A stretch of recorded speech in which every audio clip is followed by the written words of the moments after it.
Assalamualaikum warahmatullahi wabarakatuh. Perkenalkan, nama saya Hoiria Maulana dari program studi Sistem Informasi UIN Raden Patah Palembang. Di sini saya akan menjelaskan sedikit materi mengenai sistem pendukung keputusan dari mata kuliah Manajemen Sistem Informasi dengan dosen pembimbing Ibu Patiyano Priyani STMKOM. Baiklah, langsung saja kita masuk ke materinya. Jadi yang pertama adalah apa itu SPK?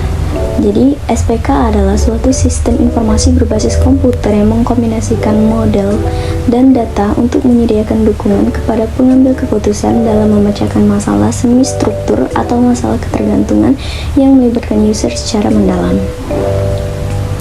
Baik, selanjutnya apa sih tujuan SPK? Jadi tujuan SPK adalah yang pertama membantu dalam menyelesaikan permasalahan yang terbentuk secara semi struktural. Yang kedua mampu mendukung aktivitas manajer dalam mengambil sebuah keputusan dalam suatu masalah. Dan yang ketiga adalah mampu meningkatkan keefektifan, bukan keefisiensian dalam pengambil keputusan. Lalu, apa saja komponen sistem pendukung keputusan? Ada 3 komponen dari sistem pendukung keputusan. Yang pertama, subsistem manajemen basis data. Yang kedua, subsistem manajemen basis model. Dan yang ketiga adalah subsistem dialog.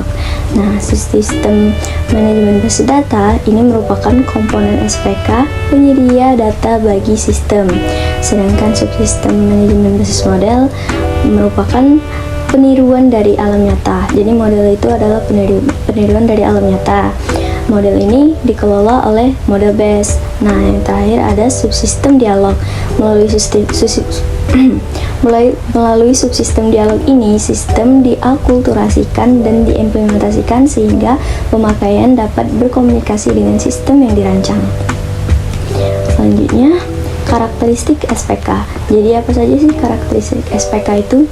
Nah, di sini teman-teman bisa lihat ada 7 karakteristik SPK. Yang pertama, mendukung seluruh kegiatan organisasi. Yang kedua, mendukung beberapa keputusan yang saling berinteraksi. Yang ketiga, dapat digunakan berulang kali dan bersifat konstan. Yang keempat, terdapat 2 komponen utama, yaitu satu data dan model. Dan yang kelima, menggunakan baik data eksternal maupun internal. Yang keenam, memiliki kemampuan what if analysis and goal seeking analysis. Yang ketujuh, menggunakan beberapa model kuantitatif. Selanjutnya, kita masuk ke jenis-jenis DSS. DSS Discussion Support System, atau itu adalah sistem pendukung keputusan artinya. Jadi juga dikenal dengan DSS. SPK juga dikenal dengan DSS. Jadi masuk ke jenis-jenisnya, ini ada 6 jenis, yaitu yang pertama DSS pengambilan elemen-elemen informasi. Yang kedua DSS pembuat analisis seluruh file. Yang ketiga DSS pembuat laporan dari berbagai file. Yang keempat DSS memperkirakan akibat keputusan. Yang kelima DSS yang mengusulkan keputusan. Dan yang keenam DSS yang membuat keputusan.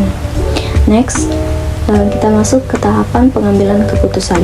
Nah, dalam tahapan pengambilan keputusan ini saya mengambil tahapan menurut Hebert Assignment ya teman-teman. Jadi tahapannya itu yang pertama, tahap pemahaman atau intelligence page, merupakan proses penelusuran dan pendeteksian dari lingkup problematika serta proses pengenalan masalah. Data masukan diperoleh, diproses, dan diuji dalam rangka mengidentifikasi masalah. Selanjutnya masuk ke tahap perancangan atau design page. Ya, proses pengembangan dan pencarian alternatif tindakan atau solusi yang dapat diambil. Jadi merupakan representasi kejadian nyata yang mengetahui keakuratan model dalam meneliti masalah yang ada. Dan yang ketiga, tahap pemilihan atau choice page maksudnya. Jadi pemilihan terhadap di antara berbagai alternatif solusi yang dimunculkan pada tahap-tahap perancangan agar ditentukan dengan memperhatikan kriteria-kriteria berdasarkan tujuan yang akan dicapai. Dan yang keempat adalah tahap implementasi atau implementation page, penerapan terhadap rancangan sistem yang telah dibuat pada tahap perancangan serta pelaksanaan alternatif tindakan yang telah dipilih pada tahap pemilihan. Selanjutnya adalah metode algoritma pendukung SPK. Nah, di sini bisa teman-teman lihat ya, ada banyak sekali metode algoritma yang digunakan dalam membuat suatu SPK. Jadi ini metode algoritma pendukungnya.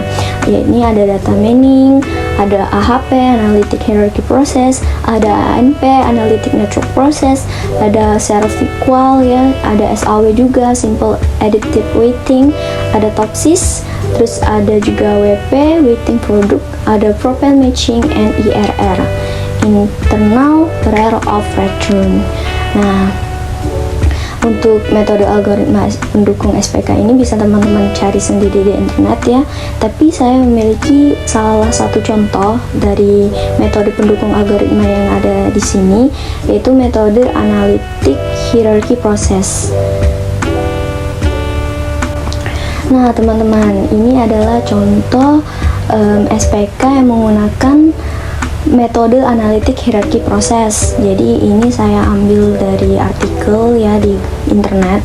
Ini mengenai kenaikan jabatan pada PT Bank Sentral Asia. Nah, untuk materinya bisa teman-teman baca sendiri ya.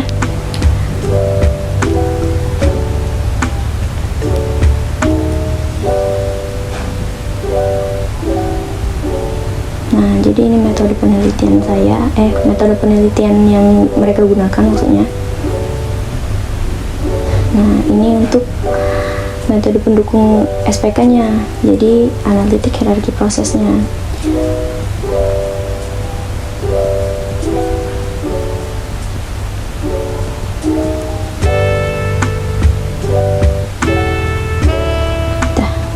Nah, teman-teman, itu tadi adalah contoh dari metode algoritma pendukung SPK yang menggunakan metode AHP analytic hierarchy process. Dan untuk contoh-contoh yang lainnya, metode-metode yang lainnya mungkin bisa teman-teman searching sendiri ya di Google atau di YouTube, itu banyak. Mungkin cukup sampai di sini ya penjelasan tentang sistem pendukung putusan dari saya.